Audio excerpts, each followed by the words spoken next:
All right, so I think this video is going to be called something like the Mavs are a joke or Luka Doncic is laughing or something like that. But y'all see that when it comes out. So over the first two games, we've witnessed Luka Doncic average a 42 point or a 40 point near triple double on almost 70% true shooting. Like, he's having a ridiculous start to the season. And for those of y'all that don't know the advanced analytics and stuff like that, for a guard among some of the best scorers in the league, 55% is like good true shooting, or not true shooting, effective field goal percentage. I'm going nuts, sorry. His effective field goal percentage has been around 70%. And as I said, 55% for the league's best scorers is what's typical. And over the past couple of games, we've witnessed him 15% higher than that, which is absolutely ridiculous. Now, on the other side of things, we witness the Dallas Mavericks. The Dallas Mavericks have looked like an absolute mess since Luka's leaving, because I honestly feel like they're looking for people to pick up the offensive slack that Luka did, and they're looking for people to do it in the same way. I feel like they've given Anthony Davis way more isolation opportunities than what's necessary. Like, ultimately, Anthony Davis is one of the best defenders in our league, and he's one of the best play finishers in our league. I think giving him a couple isolation attempts here and there, a couple of post touches to keep the guy happy, yeah, go right ahead. But ultimately, he needs to be in pick and roll actions with a guy that's a threat as a pull-up shooter, because when you get Anthony Davis rolling to the basket, searching for lobs, he's one of the greatest that we've ever seen. Obviously, there are some better ones, but in Anthony Davis's prime, he was unstoppable if you put him in a pick and roll or if he was near the basket getting ready for a lob. One of the best lob catchers that I got to see growing up. But they're like totally misusing him, and he's been miscast as this guy that can go out and get whatever he wants, especially as a jump shooter. The guy is not a mid-range jump shooter, even though everybody wants him to be. And maybe it's because it doesn't look bad when he does it. Like, he has the post moves, and his jump shot, like, it's not some hideous mid-range jump shot or anything. It looks good. It looks like it should work. It looks like it should go in, but it just doesn't.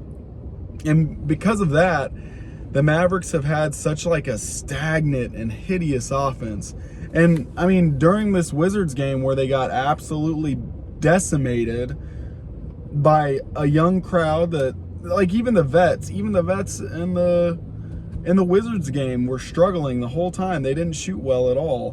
But then you have like Trey Johnson had like 17 points, shot pretty well, had some ballsy threes that make me excited for his future.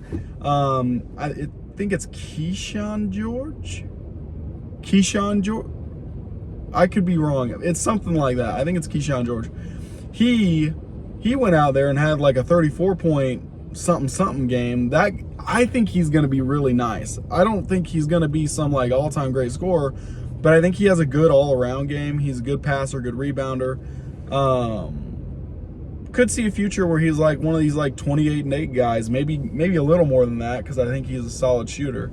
But like, he had a good game. Marvin Bagley came off the bench, gave him some good minutes and stuff like that. But ultimately, like, this is a team that if you're a supposed contender, you should be like, you shouldn't be competing with them. You should be steamrolling them.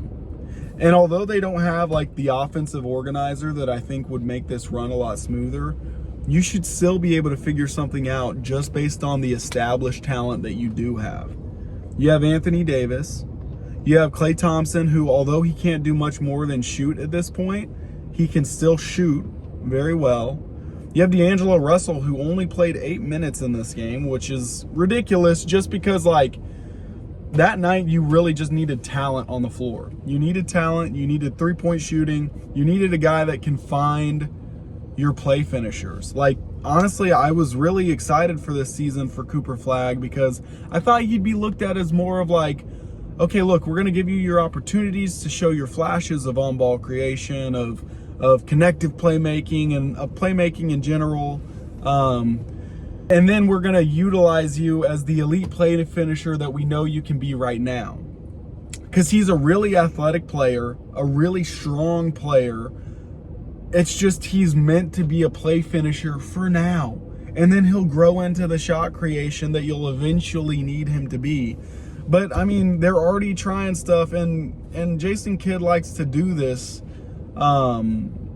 Jason Kidd likes to do this with any star player. He's like, oh, you're going to be a point guard because you're just talented. So we're going to try you at the position that you need the most skill at, you know? And I get that. And, you know, the Spurs did that with Jeremy Sohan, which it was a failed experiment, but it ultimately did lend to Jeremy Sohan getting better at playmaking and getting better at like he's a good playmaking four now. Because they did that. And he was okay and showed flashes of it before. But now it's like, okay, he's a good playmaking four. We can trust him to make good passes and to be a positive playmaker on the floor. And it allows more lineup versatility, in my opinion, for the Spurs. And hopefully it'll do the same for Cooper Flagg and for the Mavs. But I honestly think they need to put him in sets where he is more of a play finisher. I think they should try to work out some more off-ball movement, because when you don't have a straight up offensive organizer, I think it's super important that the coach involves movement to create space, to create confusion. But the issue is, like, the Mavs are so predictable. We know what we're going to do. We're just going to camp a freaking big down in the lane because you don't have enough shooting to punish us. And even the shooting that you have, it's guys that are just kind of standing around because you're not telling them to move. Klay Thompson is one of the best movement shooters we've ever seen play this game. And he's not moving. Not because of him, not because of his ability, not because of his know-how, but because Jason Kidd doesn't care, is what it seems like. And the thing is, like, the way that you combat, and the Rockets do a really solid job of this, the way that you combat a lack of shooting is with using the shooting you have and involving it in actions. So, like, if we're going to have Derek Lively, Daniel Gafford, if we're going to have these guys paired up with Anthony Davis, because Anthony Davis doesn't want to be a center, even though we don't have the personnel to go out there and have you not play center. We don't have Brook Lopez. We don't have Miles Turner. We don't have guys like that. Now, if he is just going to play the four, and that's going to be what he does, I get it, okay. Then we need to start involving him and involving Lively and involving Gafford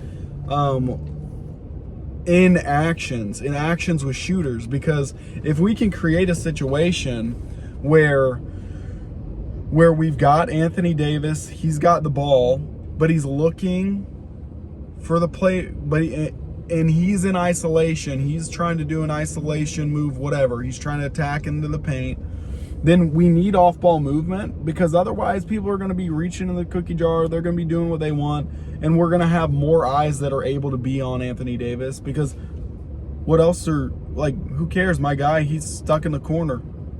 You know, he's stuck in the dunker spot. He's not moving around. He's not involved in actions. So that, like, the Anthony Davis ISO is not going to be effective, because it's pretty easy to time two when you know your guy's not moving around. And when you're honestly not worried about Anthony Davis is more likely to take a difficult shot than make that pass, unless you make it a part of your offensive system where it's like, oh, if you get two, you got to pass it to this guy. And that's on Jason Kidd. Honestly, a lot of the issues that they're suffering from are offensive, and then they don't have the perimeter defense to even allow their interior defense to be effective. If every angle to attack the rim is available to an opponent, it's going to be difficult for even the high-level rim protection that they do have to be able to, like, thrive. And that's the thing. Like, if you have even if they had mid mid-perimeter defenders, you know, which they have a couple. But it's kind of the situation the Spurs are in where they don't have space. They don't have 3 and D. They've got D and they've got 3, you know. So I just feel like the Mavs are in this situation where, yes, there's a solution. Yes, coaching could take them further because right now their offense is stagnant and their defense doesn't have quite the personnel it needs to be great. But yeah, ultimately they're very disappointing. I feel like they're trying to make Cooper Flagg into the exact player they just gave up. And that's like, because like Luka Doncic would solve this. He is an offensive system. And because of the type of like coach that Jason Kidd is, you kind of need a player that is an offensive system, and then we'll figure out the defense. We'll figure out the defense with defensive personnel, you know? Now ultimately, like, I don't see them going out there and getting some like generational coach or anything like that, but really it feels like they need a coaching change. I'm not the type of guy to go and pin it on the coach or anything like that, but it feels like you have good play finishers. You have you have some good shooting on the roster as well. If we can get some off-ball movement, some more actions off-ball, while we're allowing certain guys to create, it's going to benefit everyone. And it's especially going to benefit Cooper Flagg because he's going to be involved in off-ball actions. He's going to get more opportunities at the rim, more clean looks from 3, and because he's such a solid playmaker, not a great playmaker, not a point guard playmaker, he's such a solid playmaker that he's going to get the ball and he's going to have opportunities to find open men because, okay, while I'm attacking, there's this action and I see a guy moving and maybe I can get the ball to him, you know? Doing a disservice to themselves and to Cooper Flagg because if he can develop within a system, it's going to make him a much better player and a much more complete player. It kind of makes me think of Jason Tatum, where it's like Jason Tatum is a solid playmaker, but because of the Celtics system and because of their roster construction, at least how it was when he was healthy, he was able to thrive and become so much more of a complete player, you know? Enough about the Mavericks. They have the potential to be not a contender, but one of those fringe guys. And with Kyrie coming back, that should help their offense as long as they can make the changes before Kyrie comes back. If they can't, then I know they're just going to fall into like, oh, Kyrie iso ball and maybe some 2-man game stuff, but for the most part, just Kyrie, go out there and get it, you know? Let me talk about Luka a little bit because that man has just been so serious. It was so interesting because he struggled from 3 in the first game against the Warriors. He was dominant everywhere else, struggled from 3.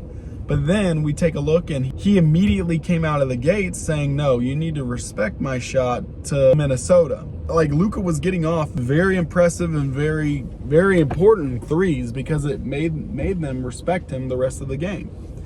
And then from there, he was able to dissect. There was this maybe in the third quarter or fourth quarter or something like that. There was a broken play that Luka it was like he was about to volleyball set that sucker to Ayton, but he jumped up, he grabbed it, and then faked the float and then lobbed it. And Ayton actually kind of got some contact on that dunk, which was exciting for me because I feel like the more comfortable he gets with contact, the more willing he'll be to use his body.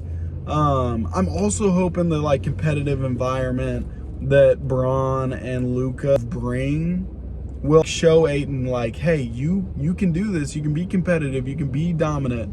And in this most recent game they had where Austin Reeves had that 50 ball, Ayton had 22. And although his plus minus was -6 or something like that, he had 22 points and 15 boards. He kind of matched Sabonis on that regard, and Sabonis is a good rebounder and a pretty physical rebounder. So, getting to see Ayton actually thrive in that was exciting. I am so excited just for all the play finishers that are on the Lakers because Austin Reeves has been having these near triple-double games like 11 assist game, 9 assist game, just had a 9 assist game. Like, he's been playmaking so well. And then they have Luka, who's such a good playmaker. And then Braun is going to come back in like a month and a half, maybe 2 months. And he'll be another extremely high-level playmaker.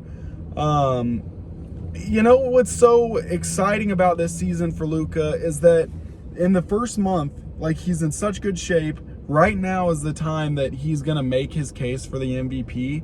And as long as he can maintain the quality of his production when Braun comes back, I think he's going to run away with the MVP. The only thing that's going to hurt him is like LeBron playing great, so great that there's this question as to who the best player on the Lakers is. I don't think that will happen. I think LeBron is at the point where he's going to benefit more from Luka than Luka will benefit from him. Luka's going to benefit from him greatly. Don't hate me because I said LeBron's not the GOAT on his team. But like, as long as the narrative doesn't shift to like, oh, well, he has LeBron on his team, I think that Luka's got the MVP locked up if he can maintain a level of greatness and a level of winning without LeBron, and a level of greatness and a level of winning despite not having a roster that is like perfectly fit to him. Offensively, I think this roster is pretty great for what you need from Luka. A good secondary shot creator who's a good three-point shooter in Austin Reeves. You got good play finishing, and Jake LaRavia is solid. He's having a rough start to the season, but like, he's a solid play finisher, solid three-point shooter, good enough defender, and I think he'll grow more comfortable into the role that he's going to be in. And then you got Rui Hachimura, who just had 18 points on like 70% field goal shooting. Like, he was really solid, and he's a great play finisher and a good enough three-point shooter to where you have to stick on that guy. He's like a 40% three-point shooter, really good in the corner. And he's a big body, so there's a level of defense and rim protection that he does provide by being 6'8" and athletic. You know, you got Vando, who looks great, struggling offensively, which is sad. I was really hoping his offensive game would be coming around, but whatever, you know, off-season and preseason, or you can't really trust anything that happens in them. Don't connect, man, whatever. I hope he does better, you know, because ultimately, like, to me, Dalton Connect, people are thinking he's going to do way more than he actually is. I just think he's going to be a good play finisher, you know, down the line once he gets past all this Lakers hubbub, you know. Like, he's pretty dang athletic. He's a good shooter. But if he can't be a positive defender, I don't see a world where, like, being, like, great. But, yeah, overall, the Mavs, the Mavs are down bad, and the Lakers look like good and good enough for Luka to like have his MVP season and have a high enough seed to be like a legitimate in the race legitimately. So, and it's like decidedly enough that he is the best player on the team and that there is enough of a gap between him and even Braun to where I don't think there's going to be too many questions surrounding his MVP season. With that said, y'all have a great rest of your day. This has been Couch Potato Hoops. Peace.